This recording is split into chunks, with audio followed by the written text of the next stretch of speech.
आपके चैनल के माध्यम से कहना चाहूँगी, वीर बुद्धू भगत को शहीद का दर्जा दिया जाए।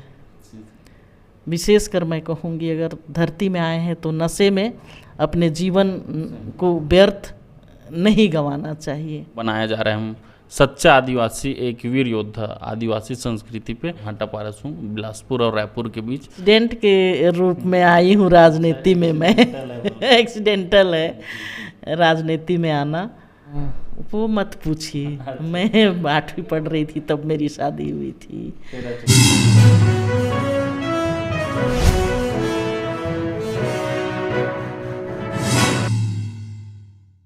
जय हिंद, जय भारत, जय जोहार, जय छत्तीसगढ़। मैं अमित कुमार और आप सभी का स्वागत है टीजीबी मीडिया में। और आज के हमारे खास कार्यक्रम में, जैसे कि आप सभी जानते हैं, हम जो है अपने चैनल के माध्यम से लगातार आप सभी के बीच एक नए नामचीन हस्ती से रूबरू करते हैं। और उसी के बीच आज हम आए हुए थे जिला जशपुर, और जिला जशपुर के जो है सबसे सशक्त नारी शक्ति और सबसे लोकप्रिय यहाँ की वर्तमान विधायक रायमुनी भगत मैम हमारे बीच अभी उपस्थित हैं। तो सर्वप्रथम स्वागत है मैम आपका हमारे चैनल में। जी बताएं। अच्छा, मेरा पहला सवाल ये रहेगा मैम आपसे, आपका जीवन सफ़र जानना चाहेंगे। यहाँ तक का जो आपका प्रारंभिक जो जीवन था वो कैसा रहा? सबसे पहले तो मेरे विधानसभा के सभी मतदाताओं को, प्रिय मतदाताओं को मेरा प्रणाम, नमस्कार। चूँकि मैं दूरस्थ वनांचल क्षेत्रों में मेरा जन्म हुआ है, ग्राम पंचायत कवई जहाँ ईब नदी की उद्गम है वहाँ मेरा जन्म होता है। मेरी प्राथमिक शिक्षा कवई में होती है और माध्यमिक शिक्षा अंबिकापुर में हुई। उसके बाद मेरी शादी हुई। शादी के बाद मेरी जो पढ़ाई हुई यहीं जशपुर से हुई है। और पढ़ाई कहाँ तक के हूँ आपका? स्नातक तक पढ़ाई की हूँ, कंप्यूटर की हूँ, टाइपिंग की हूँ। तो रहन सहन कैसा था मैम आपका उस टाइम? देखिए, जहाँ मेरा जन्म हुआ वहाँ उस समय ना तो सड़क थी, ना बिजली थी, ना पानी थी।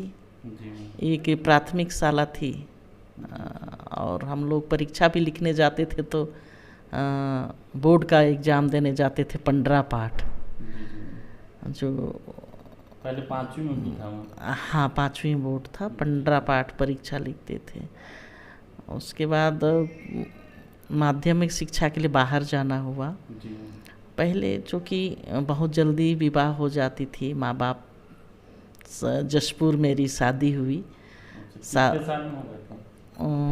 वो मत पूछिए। मैं 8वीं पढ़ रही थी तब मेरी शादी हुई थी। 13-14 साल में। शादी के बाद भी चूँकि ससुराल वाले मुझे, ससुराल में मेरे हस्बैंड मेरे को काफ़ी सहयोग किए, मेरे माता पिता भी सहयोग किए और मैं आगे का पढ़ाई जारी रखी। यहाँ पार्षद की चुनाव लड़ी निर्दलीय। अच्छा। और भी जशपुर जैसे जगह में मैं निर्दलीय जीत कर आई। भारतीय जनता पार्टी बाद में प्रवेश की। उसके बाद लगातार एक बार पार्षद रही, एल्डरमैन भी रही। भारतीय जनता पार्टी संगठन में महिला मोर्चा की 2 बार महामंत्री रही, 2 बार जिलाध्यक्ष रही महिला मोर्चा भारतीय जनता पार्टी। उसी समय जिला पंचायत अध्यक्ष भी जिला पंचायत अध्यक्ष की भी दायित्व संभाली। संगठन ने हमको जवाबदारी दिया। 3 बार जिला पंचायत अध्यक्ष का दायित्व भी संभाली। राज्य महिला आयोग में भी रही हूँ। और भारतीय जनता पार्टी ने मुझे प्रदेश का उपाध्यक्ष विमेन विंग में रखा और प्रदेश कार्य समिति में भी सदस्य रही। भारतीय जनता पार्टी को मैं बहुत बहुत धन्यवाद देती हूँ, जो मेरे वरिष्ठ हैं। लगातार काम करते रही, कभी खाली नहीं रखे। और अभी विधानसभा में टिकट मिला, सबका आशीर्वाद रहा, आम जनता का आशीर्वाद रहा। आप देख रहे हैं अभी जशपुर की विधायक का दायित्व है सर पर। बहुत अच्छा बताया मैम, आप जीवन सफ़र के साथ साथ राजनीति सफ़र भी बताए। साथ में जानना चाहेंगे मैम, आपका हॉबी, रुचि किस में था पहले और अभी? मेरा शुरू से कृषि कार्य में बहुत रुचि है। पेड़ लगाना मेरा बहुत ही अच्छा, मेरा पसंद है पेड़ लगाना। मैं आम का पेड़ लगाई हूँ, चंदन का लगाई हूँ, नारियल का पेड़ लगाई हूँ, और सभी प्रकार के फल हैं। कुछ बहुत अपने इच्छा के अनुसार खेती, कृषि कार्य मेरा प्रमुख कार्य है। और मेरे हस्बैंड, मेरे पति कृषि कार्य में हैं। परिवार में कोई राजनीतिक, दूर दूर तक परिवार के कोई भी व्यक्ति राजनीति में नहीं है। मैं अकेली ही राजनीति में हूँ। और एक कहना चाहिए एक्सीडेंट के रूप में आई हूँ राजनीति में मैं। एक्सीडेंटल है राजनीति में आना। और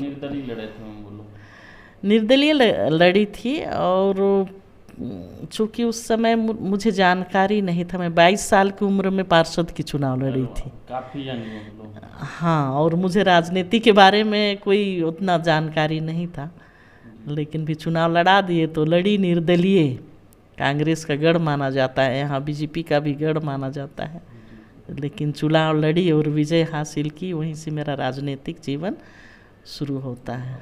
अच्छा, साथ में ये भी जानना चाहेंगे मैम, जैसे कि आपने जिक्र किया कि परिवार में और कोई नहीं है, तो फ्यूचर में कोई आपके परिवार से आएंगे कि क्या कहना चाहेंगे? देखिए, भारतीय जनता पार्टी का जो सिद्धांत है ये परिवारवाद नहीं है। ये जो भारतीय जनता पार्टी का नियम है, संविधान है, वो संगठन के हिसाब से चलता है, परिवारवाद नहीं चलता है। वो मतलब नहीं आएंगे, ऐसा नहीं है। अगर कोई संगठन में काम करते करते आ जाए तो कोई बड़ी बात नहीं है। जैसे मैं आ गई अचानक राजनीति में, तो और राजनीति के साथ साथ मेरी पढ़ाई भी जारी रही, उसी बीच में मैं शिक्षा भी ग्रहण की। अच्छा, साथ में भी जानना चाहेंगे मैम, जब आप निर्दलीय चुनाव जीत भी गए थे तो भारतीय जनता पार्टी को ही आपने क्यों चुना? सबसे पहले तो आपको बता दूं, निर्दलीय चुनाव लड़ने के बाद मैं मेरा पूरा परिवार किसी पार्टी में नहीं था, और किसी ने सहयोग नहीं किया। यहाँ कुमार साहब थे, कृष्ण कुमार राय जी थे, इनकी अगुवाई में मेरी भारतीय जनता पार्टी ज्वाइन करना हुआ, और आज तक मैं साथ हूँ, भारतीय जनता पार्टी के साथ हूँ।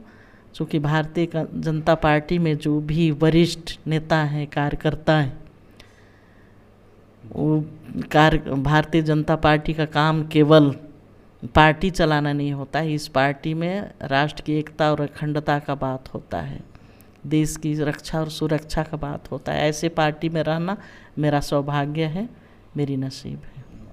साथ में ये भी जानना चाहेंगे मैम, यहाँ तक पहुँचने में आप अपने आदर्श कहें या प्रेरणा स्रोत, अपना गुरु किन को मानते हैं आप?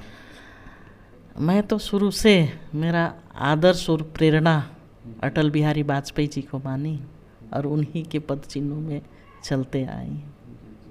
अच्छा, और अभी सुशासन दिवस भी मनाया मैम, 1 वर्ष पूर्ण का। सबसे खास बात और जानना चाहेंगे मैम, मैं जो है बलौदा जिला भाटापारा हूँ, बिलासपुर और रायपुर के बीच।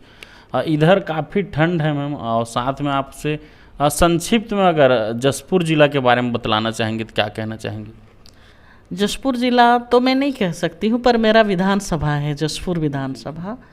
पर्यटन की दृष्टि से बहुत ही खूबसूरत जगह है, और जशपुर को पर्यटन की दृष्टि से विकास करना और रोज़गार से जोड़ना आने वाला समय में बहुत बड़ा उपलब्धि होगा।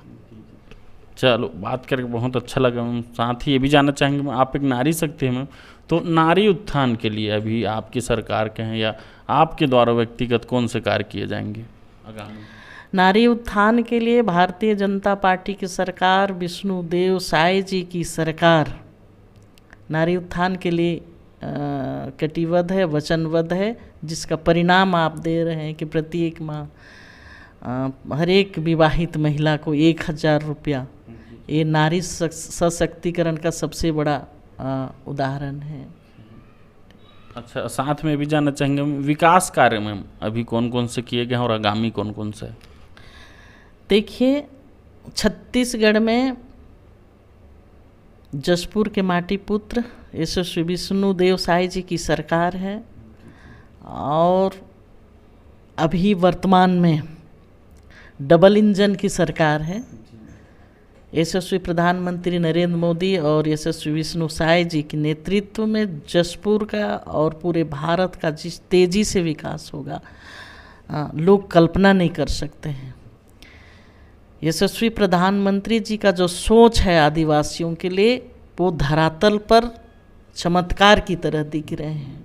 अभी मेरे विधानसभा में 1600 करोड़ की पीएम जनमन योजना में सड़कें सैंक्शन हुए हैं, और पीवीटीजी पीएम जनमन योजना के तहत पहाड़ी कुरवाओं के लिए मकान बन रहे हैं, पेयजल व्यवस्था हो रहा है, शिक्षा व्यवस्था हो रहा है, स्वास्थ्य, शिक्षा सभी क्षेत्रों में। जशपुर में नालंदा परिसर जैसे बड़े काम हो रहे हैं, 200 बिस्तर का अस्पताल बन रहे हैं। आने वाला समय में सन्ना जैसे क्षेत्र में आर्चरी एकेडमी होने का संभावना है। जशपुर में बड़ा स्टेडियम बनने वाला है। इससे बड़ा मतलब विकास पहले हुआ नहीं। लगभग मैं आपको बता दूं, छत्तीसगढ़ में कांग्रेस की गवर्नमेंट पहले थी जोगी जी की, उस समय का मैं अगर बात आपको बता दूं, लोगों के घर में 8-8 दिन तक खाने के लिए अनाज नहीं होते थे। 8-8 दिन तक चावल का दाना देखने को नसीब नहीं होता था। लेकिन छत्तीसगढ़ में 15 साल डॉक्टर रमन सिंह जी की सरकार रही। चावल वाला बाबा के नाम से जाने जाते हैं। गरीबी और भूखमरी को अगर दूर भगाया है तो भारतीय जनता पार्टी की सरकार, पहले 15 साल डॉक्टर रमन सिंह की सरकार, और अब विष्णु साय जी की सरकार आई तो गरीबों के लिए चावल निःशुल्क मिल रहा है। इससे बड़ा उदाहरण क्या, इससे बड़ा सत्य और क्या हो सकता है। और आने वाला समय में आम जनता, आदिवासी, गरीब आर्थिक रूप से, शैक्षणिक रूप से सशक्त होंगे, ये मैं दावा करती। अच्छा, साथ में एक और मैम, हमारे चैनल के खास कार्यक्रम रहता है मैम, ये सवाल मैं सभी से पूछा हूँ। सवाल सिंपल है मैम, जीवन क्या है? तो आपके अनुसार जीवन का क्या परिभाषा है मैम? देखिए, मैं अगर जीवन के बारे में बताऊं तो जीवन सदैव संघर्ष है। जो संघर्ष किया वो लक्ष्य को पाया। जीवन पाए, इस धरती में अगर मनुष्य का जीवन पाए हैं तो जीवन को साधना चाहिए। अपने धर्म, अपने संस्कृति, अपने रीति रिवाज को सजोते हुए, बचाते हुए अपने धर्म का पालन करना चाहिए, अपने संस्कृति को संरक्षित करना चाहिए, यही हमारा। और सदैव अगर इस धरती में हम जीवन पाए हैं, मनुष्य तन पाए हैं, तो हर एक व्यक्ति को अच्छे कार्य करना चाहिए। विशेषकर मैं कहूँगी, अगर धरती में आए हैं तो नशे में अपने जीवन को व्यर्थ नहीं गंवाना चाहिए। इन सबसे दूर रह के समाज को संवारना चाहिए, यही मेरी इच्छा है और आशा भी है। बहुत बहुत सुंदर जवाब मैम, बहुत ही बढ़िया बताया, बहुत अच्छे विचार रहे मैम आपके। साथ में ये भी जानना चाहेंगे मैम, हमारा मीडिया है मैम, टीजीबी मीडिया, इसके द्वारा बहुत ही एक सुंदर फिल्म बनाया जा रहा है मैम, सच्चा आदिवासी, एक वीर योद्धा आदिवासी संस्कृति पे, तो उस पर आपका क्या कहना चाहेंगे मैम? किस टाइप से सहयोग भी रहेगा आपका? देखिए, एक सच्चा वीर आदिवासी का अगर बात करें तो इस देश में भारत को सोने का चिड़िया कहा गया है। सोने के चिड़िया कहते थे। और इस देश में 800 साल मुगलों का राज रहा, 200 साल अंग्रेज़ों का राज रहा। किस प्रकार हमारे भारत के लोग प्रताड़ित हुए। मुसलमान आए, तलवार के नोक पर हमारे लोगों का धर्मांतरण हुआ। अंग्रेज आए, रातों रात सबके हाथों में बाइबल थमा दिया गया। किस प्रकार कर लगाए गए हमारे लोगों पर, भारत के लोगों पर, और इस चीज़ों से परेशान होके हमारे आदिवासी लोग सबसे पहले, जैसे वीर बुद्धू भगत, चतरा टाना, हलधर गिरधर, भगवान बिरसा मुंडा, किस प्रकार उस मतलब क्या कहूँ अभाव काल में इतनी बड़ी जो तंत्र थी अंग्रेजों की, उसको मार भगाने में सफल हुए। भगवान बिरसा मुंडा 18 मिनट में खूंटी का थाना को शमशान में बदल दिए थे। वीर बुद्धू भगत, कोल विद्रोह जो कहते हैं, आज इतिहास में कोल विद्रोह के नाम से जानते हैं, सीला गांव में वीर बुद्धू भगत अंग्रेज़ों से लड़ते लड़ते शहीद हुए हैं। आपके चैनल के माध्यम से कहना चाहूँगी, वीर बुद्धू भगत को शहीद का दर्जा दिया जाए। और आदिवासी अंग्रेज़ों को इस क्षेत्र में कभी बर्दाश्त नहीं किए, और अंग्रेजियत का कुछ अंश रह गया है जो आज भी देश में, क्षेत्र में अंधविश्वास पैदा करके लोगों को धर्मांतरण कर रहे हैं। ये हमारा भारत के लिए, हमारे आदिवासियों के लिए अच्छी बात नहीं है। बहुत बहुत धन्यवाद मैम, बात करके बहुत अच्छा लगा मैम। एक अंतिम सवाल रहेगा मैम, जो दर्शक हैं, जो आपके चाहने वाले हैं, जो हमारे चैनल को देख रहे हैं, उनको आप हमारे मीडिया के माध्यम से क्या संदेश देना चाहेंगे? देखिए, सभी को मैं कहूँगी कि अच्छे काम हो, जो हमारा भारत देश को एकता और अखंडता के धागे में पिरोए रखता है, उस काम को करना चाहिए। भारत शांतिपूर्ण देश है। भारत की राजनीति में स्थिरता भी है। भारत में अभी राष्ट्रपति के हैं तो एक आदिवासी महिला है। भारतीय जनता पार्टी आदिवासियों के हित में सदैव काम करती है। और दर्शकों से निवेदन है, आदिवासी हो गैर आदिवासी हो, चाहे जो भी हैं, इस भारत में निवास करते हैं, इस हिंदुस्तान में सब निवास करते हैं, वो भारतवासी हैं, हिंदुस्तानी हैं। यही कहूँगी, भारत को एकता की धागा में पिरोए रखें, यही मेरा निवेदन है। जय हिंद, जय भारत, जय छत्तीसगढ़। जी, पुनः धन्यवाद मैम, आपसे बात करके बहुत अच्छा लगा मैम, और अपना कीमती समय देने के लिए बहुत बहुत धन्यवाद मैम आपका। धन्यवाद। पुनः धन्यवाद मैम आपका। तो साथियों, आज हमारे बीच थे जसपुर के लोकप्रिय विधायक रायमुनि भगत मैम हमारे बीच रहे। बहुत ही अच्छा लगा उनका जीवन परिचय जाने, उनका बायोग्राफी, जीवन जो है सफ़र यहाँ तक का जाने, राजनीति सफ़र जाने।